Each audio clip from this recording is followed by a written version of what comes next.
Le trio froid, tiède, chaud est désuet. Pour maximiser tes résultats publicitaires en e-commerce, ta structure de campagne Facebook doit exploiter les nouvelles fonctionnalités de Meta.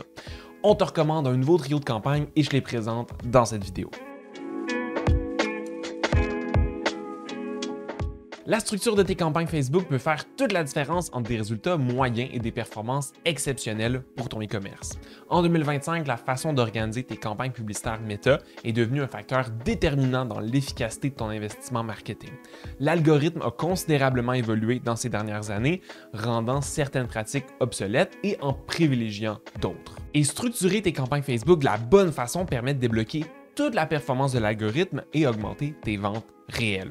Chez Antilope, on observe régulièrement que les e-commerce qui structurent correctement leur campagne génèrent entre 30% et 50% plus de ventes à budget égal que celles qui vont négliger cet aspect-là. Dans cette vidéo, je te présente donc les meilleures pratiques actuelles pour organiser tes campagnes Facebook pour une boutique en ligne. Que tu sois en train de configurer tes premières pubs ou que tu cherches à optimiser une structure existante, ces techniques vont t'aider à maximiser ton retour sur investissement et à amener une croissance plus rentable pour ton entreprise.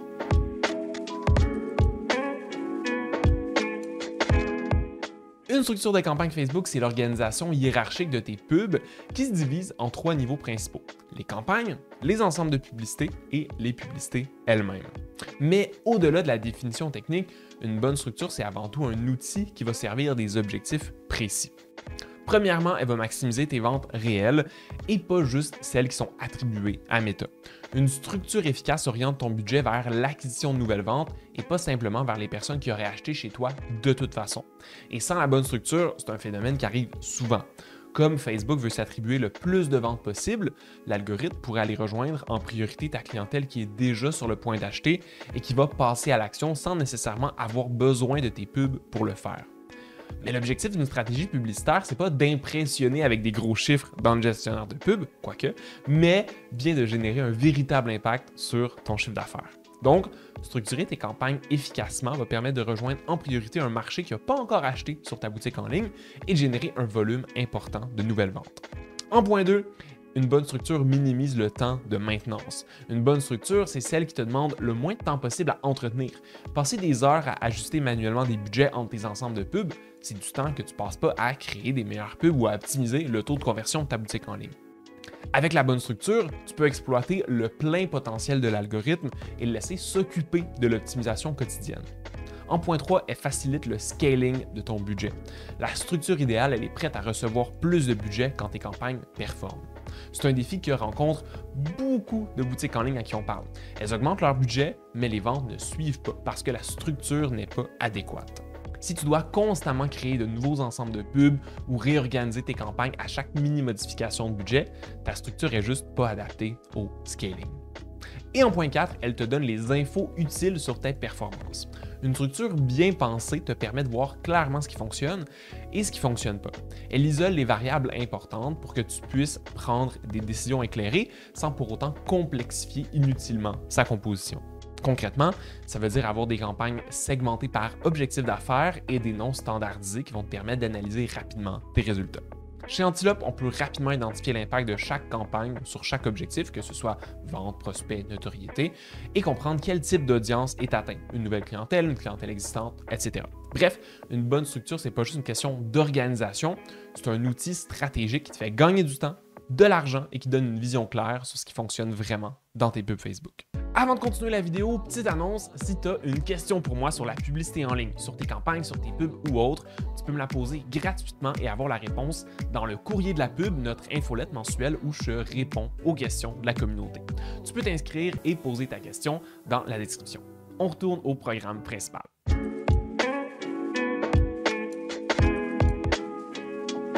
Le monde de la pub Facebook évolue constamment, tu le sais sûrement, et les structures de campagne qui fonctionnaient bien en 2022 ou en 2023 sont plus nécessairement adaptées en 2025 ou en 2026. Voici les principaux changements à prendre en compte pour optimiser ta structure aujourd'hui. Premièrement, l'intelligence de l'algorithme a fondamentalement changé. L'algorithme de Meta est devenu significativement plus intelligent dans les 2 dernières années. Avant, il fallait lui mâcher le travail avec des segmentations d'audience plus spécifiques. Aujourd'hui, cette approche-là, généralement, elle est contre-productive. En 2025, Meta va amener de meilleurs résultats en lui donnant des indications plus générales sur qui cibler et en laissant lui-même trouver les meilleures personnes au sein de ses audiences. Pour ta structure, ça veut dire fusionner plusieurs ensembles de pubs similaires en un seul ensemble plus large et arrêter de micro-segmenter tes audiences. Et oui, chez Antilope, ça nous arrive souvent de commencer par simplifier les structures de campagne chez les nouvelles entreprises qui deviennent clientes. Les performances pourraient s'améliorer dans 90% des cas. Ensuite, les objectifs de campagne ont été simplifiés. Tu le sais sûrement déjà, Meta a réduit considérablement le nombre d'objectifs de campagne disponibles pour les objectifs ODAX, Outcome Driven Ad Experiences. Cette simplification-là reflète sa volonté de rendre l'algorithme plus intelligent dans l'interprétation de tes objectifs. Ensuite, ta structure doit maintenant s'adapter à cette nouvelle réalité. Au lieu de multiplier les campagnes avec des objectifs légèrement différents, concentre-toi sur l'objectif le plus important pour ton entreprise et laisse l'algorithme optimiser cet objectif-là à l'intérieur de ta campagne. Ensuite, l'expansion d'audience est devenue pas mal obligatoire. L'expansion d'audience est désormais activée par défaut sur presque toutes les nouvelles campagnes dès que tu cherches à cibler une audience froide. Cette fonctionnalité permet à Meta d'aller au-delà de ton ciblage initial si l'algorithme identifie des opportunités prometteuses. Pour ta structure, ça implique d'arrêter de créer plein d'ensembles de publicités pour tester plein de petits segments d'audience. De toute façon, comme Meta peut rejoindre pratiquement n'importe qui par défaut, chaque ensemble revient pratiquement au même grand bassin. Puis, les campagnes Advantage Plus prennent le dessus. Meta, tu le sais, pousse les campagnes et les audiences Advantage Plus qui automatisent pratiquement tous les aspects de la diffusion des pubs. Ces campagnes vont minimiser le besoin de micro-gestion et vont se concentrer sur l'optimisation automatique. Pour ta structure, ça implique de considérer ces campagnes-là comme une partie intégrante de ton architecture publicitaire plutôt qu'une campagne alternative à tester sur le côté.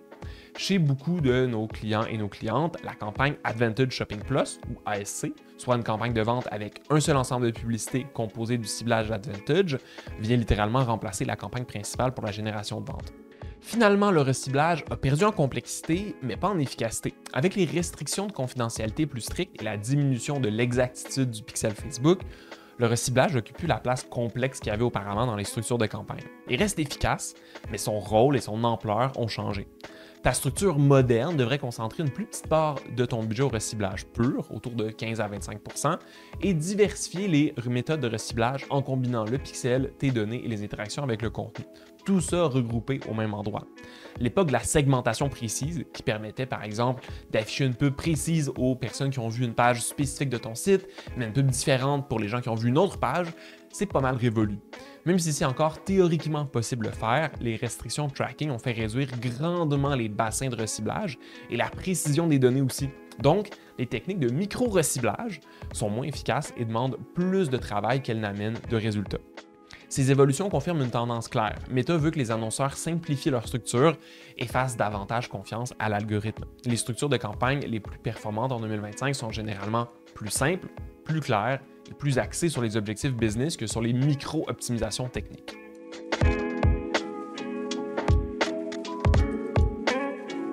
Après avoir géré plus de 10 millions en budget publicitaire pour nos clients et nos clientes e-commerce, on a identifié 6 règles qui font vraiment la différence dans la performance d'une structure de campagne Facebook. Ces principes fonctionnent, quelle que soit la taille de ta boutique en ligne ou l'envergure de ta stratégie publicitaire. Première règle, un objectif stratégique égale une campagne. C'est la règle d'or qui va transformer ta façon de structurer tes pubs. Chaque campagne que tu crées doit correspondre à un objectif d'affaires précis et unique qui se divise en 3 variables.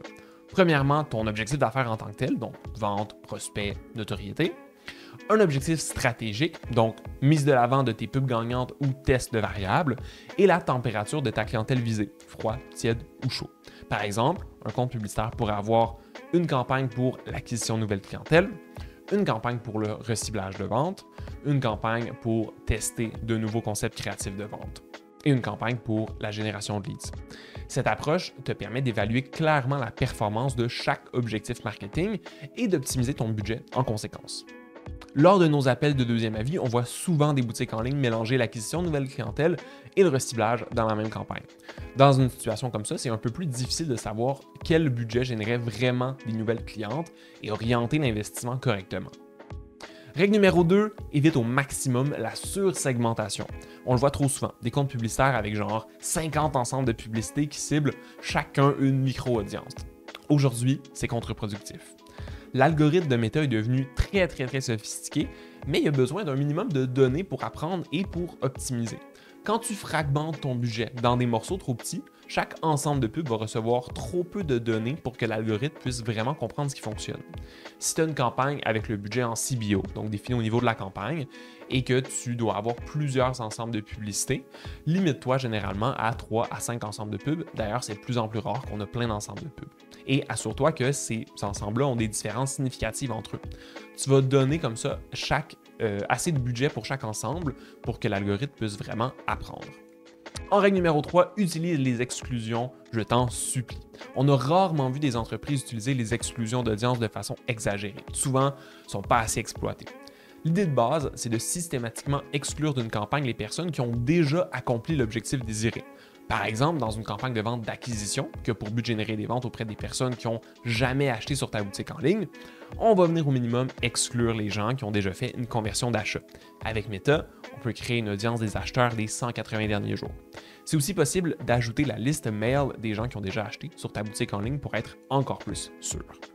Dans une campagne de génération de leads, on va venir exclure les personnes qui se sont déjà inscrites pour éviter de proposer la même offre à quelqu'un qui en a déjà profité. Les bonnes exclusions, ça permet surtout de te garantir que ton budget va au bon endroit plutôt que d'espérer que l'algorithme comprenne ton objectif. En règle 4, adopte une nomenclature claire et cohérente. On sait que c'est pas le truc le plus séduisant, mais une bonne convention de nom de campagne, d'ensemble et de pub, c'est un must quand ton compte grossit.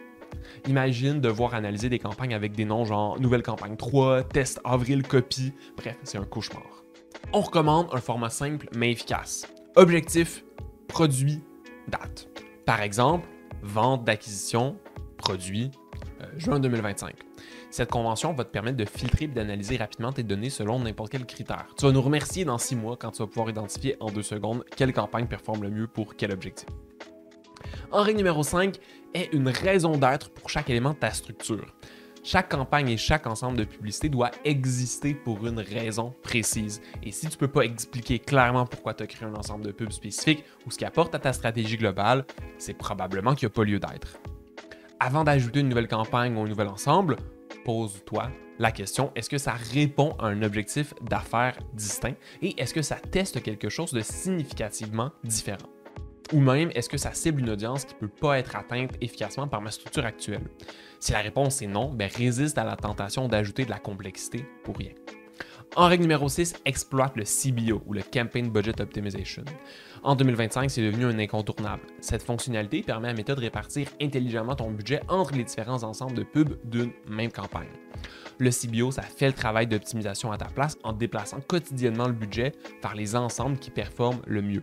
On utilise les campagnes sans CBO, soit en ABO pour Ad Set Budget Optimization, principalement pour des campagnes de test où on veut accorder un budget spécifique pour chaque variante qui est testée. Aussi, tombe pas dans le piège de vouloir trop contrôler en définissant des limites minimales ou maximales pour chaque ensemble. Laisse l'algorithme faire son travail et valide ensuite qu'il distribue ton budget dans les proportions que tu souhaites. Bref, en respectant ces 6 règles, ta structure de campagne va non seulement être plus performante, mais va aussi être beaucoup plus facile à gérer au quotidien. Tu vas passer moins de temps à optimiser des réglages techniques et plus de temps à créer les meilleures pubs et à développer ton entreprise, ce qui va avoir un plus gros impact.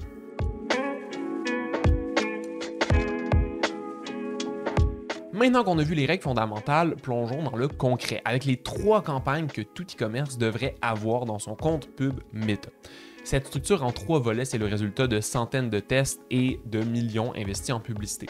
Elle combine le meilleur des 2 mondes, suffisamment simple pour être facilement gérable, mais parfaite pour maximiser tes performances. La première campagne, c'est notre campagne principale. C'est le moteur de croissance de ton e-commerce. La campagne vise à attirer de nouvelles personnes qui n'ont jamais entendu parler de ton entreprise et à les transformer en clientes ou en clients avec les meilleures pubs qui ont fait leurs preuves. En 2025, la configuration idéale pour cette campagne exploite le plein potentiel de l'algorithme Meta. On va donc avoir un objectif de vente.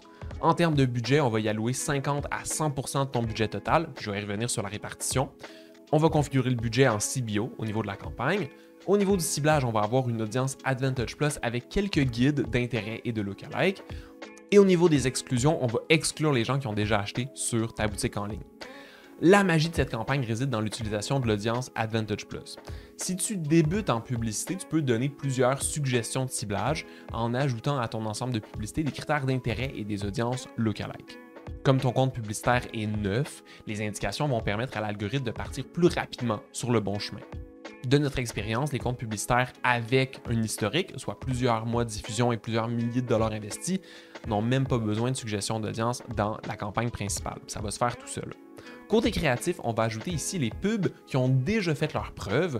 Donc, par exemple, dans une campagne de test, je vais y revenir, et plus ton budget est élevé, plus tu peux y mettre un nombre élevé de pubs. On peut se rendre 10, 20, 30, 40 pubs même. En campagne numéro 2, on a la campagne de reciblage. Ta campagne de reciblage est là pour transformer les personnes qui ont déjà eu un contact avec ta marque en clientes et clients. Elle cible toutes les personnes qui ont déjà eu un contact mais qui n'ont pas acheté récemment. Donc, elle a le rôle de convaincre les personnes indécises et de ramener les personnes qui ont déjà acheté dans les derniers mois pour augmenter tes ventes récurrentes. Note importante ici, si ton modèle d'affaires est très récurrent et que ton budget te le permet, donc généralement plus de 10 à 15 000 $ par mois, tu peux avoir une campagne supplémentaire qui va cibler uniquement les personnes qui ont déjà acheté. Dans un cas comme ça, cette campagne de retargeting va servir uniquement à rejoindre les personnes qui n'ont pas encore fait leur premier achat mais qui sont en cours de réflexion. Fin de la parenthèse. Au niveau de la configuration, ça va être un objectif de vente. On va y allouer 10 à 20% de notre budget total. Au niveau du budget, ça va être encore en CBO. Et dans le ciblage, on va avoir une seule audience de reciblage des audiences tièdes. On va exclure ici les personnes qui ont acheté sur notre boutique en ligne dans les 14 à 30 derniers jours. La clé ici, c'est de créer un ensemble unique qui regroupe toutes tes audiences chaudes. Les visiteurs et les visiteuses de ton site web des 180 derniers jours, les personnes qui ont interagi avec ta page Facebook ou ton compte Instagram dans la dernière année, on peut se rendre jusque-là, les abonnés à ta page Facebook et ton compte Instagram, les abonnés à ton infolettre, les personnes qui ont visité ta boutique Facebook ou Instagram, si tu en as une.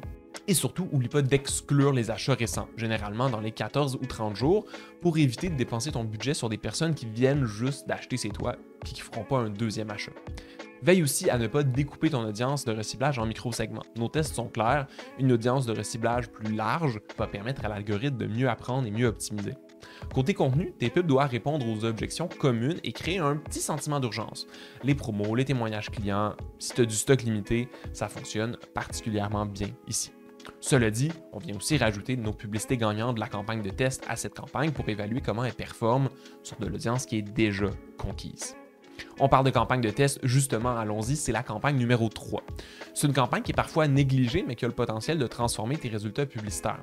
C'est ton bac à sable où tu peux tester individuellement chaque nouvelle pub de ton compte. Ici, tu vas avoir un objectif de vente, on va y allouer 20 à 30% du budget total, et ici, le budget va être configuré au niveau des ensembles de pubs, donc en ABO. Au niveau du ciblage, généralement, on va avoir le même ciblage que la campagne principale, donc une audience Advantage Plus avec quelques guides.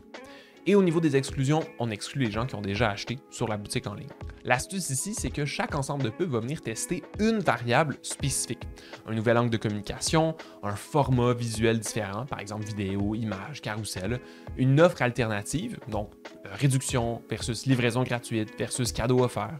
Ça peut être aussi un nouveau type de visuel, un nouvel angle de copywriting sur les textes, etc. Garde toujours les autres éléments constants pour isoler l'impact de ta variable testée. C'est comme une expérience scientifique, un seul changement à la fois. Le meilleur, quand tu identifies un gagnant dans ta campagne de test, tu peux l'intégrer ensuite à ta campagne principale et ta campagne de reciblage pour améliorer progressivement toutes tes performances. Au niveau du budget, assure-toi que chaque ensemble de pubs, donc chaque test, a un budget et une période de test suffisante pour en tirer de vraies conclusions. Idéalement, investis un budget quotidien de 0,5 à 1,5 fois ton coût d'acquisition moyen pour chaque test et attends d'avoir dépensé au minimum 2 à 3 fois ton coût d'acquisition pour évaluer la performance. Cette structure en 3 campagnes, c'est devenu notre standard chez Antilope pour une bonne raison. Elle fonctionne, peu importe ton secteur ou ta taille. Elle te permet d'équilibrer l'acquisition, la conversion et l'optimisation tout en gardant une complexité qui est gérable.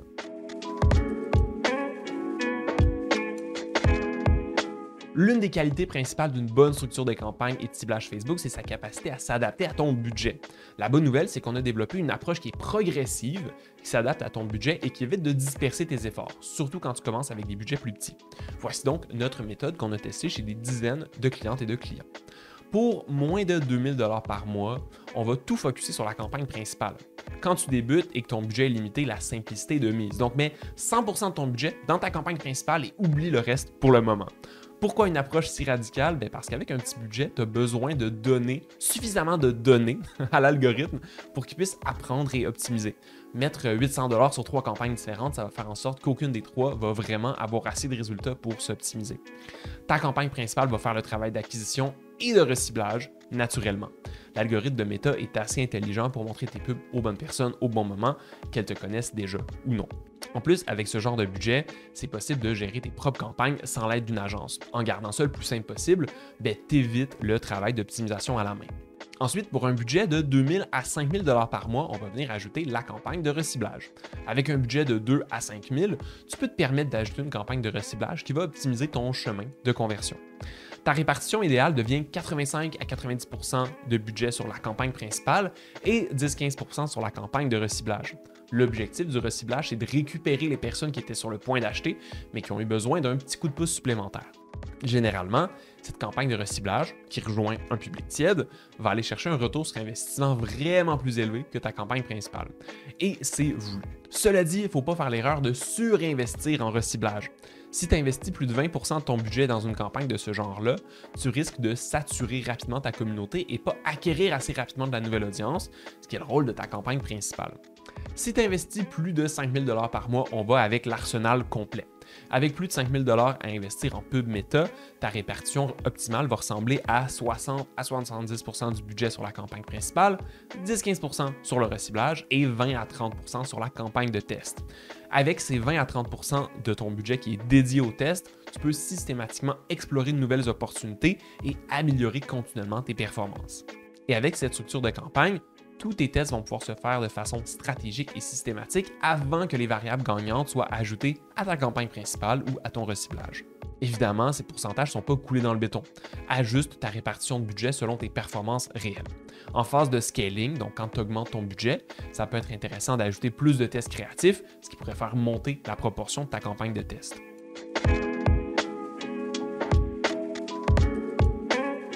Une fois que tu maîtrises tes 3 campagnes principales et que ton budget augmente, donc généralement au-dessus de 10 à 15 000 $ par mois, tu peux commencer à explorer des ajouts stratégiques à ta structure. Mais attention, l'idée c'est pas d'ajouter juste des campagnes pour faire joli dans ton gestionnaire de pub. Chaque ajout doit répondre à un besoin stratégique précis. Premièrement, on a la campagne DABA pour Dynamic Ads for Broad Audiences, publicité dynamique pour une audience large. Pour une boutique en ligne, cette campagne-là peut littéralement transformer tes résultats d'acquisition. On la lance généralement quand le budget dépasse au moins les 5000 $ mensuels et que ça performe déjà bien. Le principe, l'algorithme prend automatiquement tes produits de ton catalogue et les montre aux bonnes personnes selon leurs intérêts et leur comportement, même s'ils n'ont jamais interagi avec ta boutique. Ensuite, on a la campagne de la clientèle existante pour faire du cross-sell ou de l'upsell. Une fois que tu as une base solide de clientèle, donc au moins plusieurs centaines de personnes, ça peut devenir intéressant de créer une campagne spécifiquement pour eux et pour elles. C'est important à savoir, si tu crées une campagne comme ça qui est dédiée à tes clientes et à tes clients, tu dois les exclure de toutes les autres campagnes.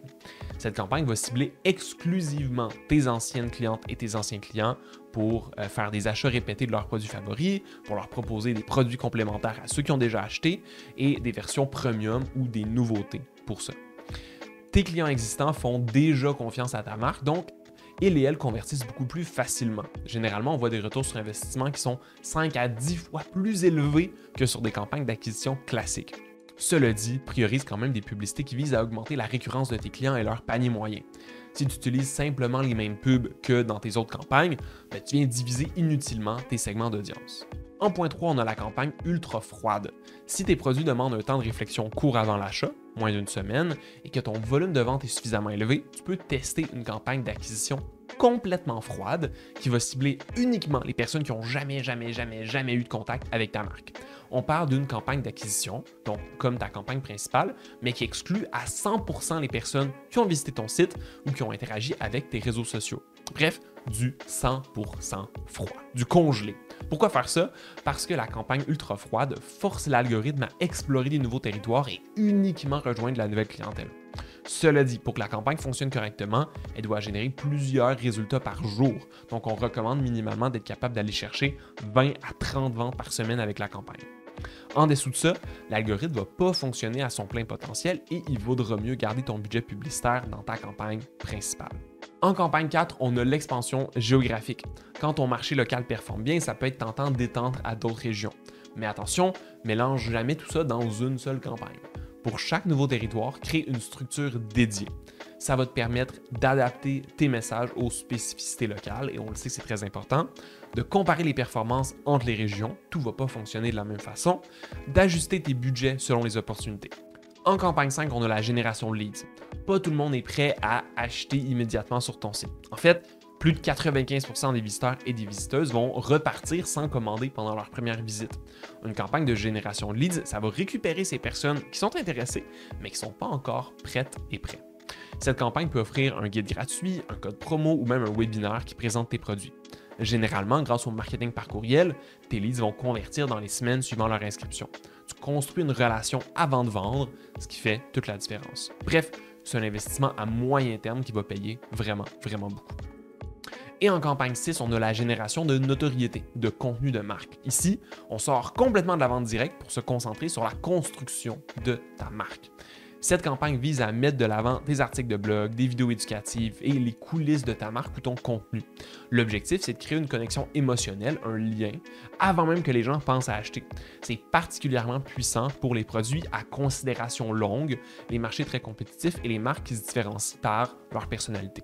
Investir en notoriété, ça peut sembler futile au début d'une stratégie de pub, mais c'est un pilier vraiment important pour ta croissance à long terme. Dès que nos clientes et clients dépassent le 5 à 10 000 $ par mois, on leur recommande généralement d'investir au moins 5% de leur budget en notoriété pour construire leur audience future.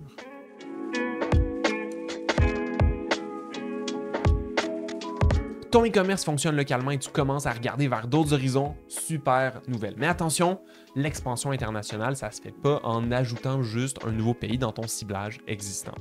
La règle d'or ici, c'est qu'un nouveau pays mérite sa propre structure de campagne. Pourquoi? Parce que chaque marché a ses spécificités, des comportements d'achat différents, des coûts publicitaires variables et des préférences créatives distinctes. Mélanger tout ça dans tes campagnes existantes, c'est le meilleur moyen de ne pas pouvoir analyser ce qui fonctionne et où. Chez Antilope, on te recommande de commencer simplement pour valider le potentiel d'un nouveau marché. Tu crées une seule campagne principale pour le nouveau pays, configurée exactement comme ta campagne principale déjà existante. Donc, on a une audience Advantage Plus avec quelques suggestions d'intérêt, tes meilleures publicités qui sont traduites, évidemment, attention aux nuances culturelles, et tu exclus les gens qui ont déjà acheté. L'objectif, c'est de valider que ton produit a déjà sa place sur le marché avant d'investir massivement.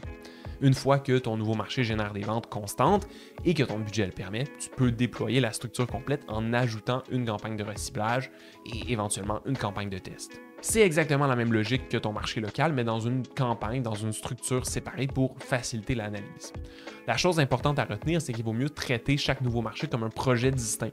Ça te permet d'adapter ton message, de comparer les performances entre les régions et d'ajuster tes budgets selon les opportunités réelles de chaque territoire.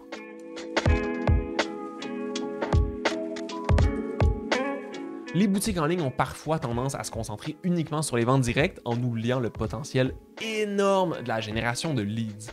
Pourtant, ajouter une campagne de lead gen à ta structure peut aider drastiquement tes résultats à moyen et long terme. On peut se demander l'utilité d'investir en génération leads plutôt que de mettre le budget en vente directe. Mais sachant que 95% et plus des personnes qui visitent ta boutique en ligne pour la première fois vont repartir sans avoir acheté, l'ajout d'une offre différente de l'achat va venir aider à garder contact avec ces personnes. La structure de campagne pour une génération de leads en e-commerce, c'est très simple. Une seule campagne qui cible tout le monde, mais qui exclut les personnes qui sont déjà abonnées à ta liste email. C'est tout. Cette campagne utilise généralement l'objectif de génération de prospects et propose un lead magnet en échange de l'email. Ça peut être un code promo, un guide d'achat, du contenu exclusif, même un quiz personnalisé qui donne des recommandations de produits, par exemple. Pour mesurer le succès de ta campagne de lead generation, concentre-toi sur deux métriques principales.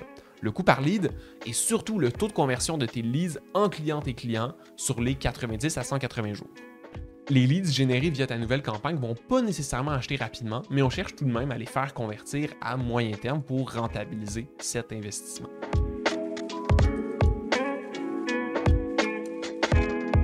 Les événements promotionnels, c'est souvent l'occasion de générer une grande partie de ton chiffre d'affaires annuel en quelques semaines.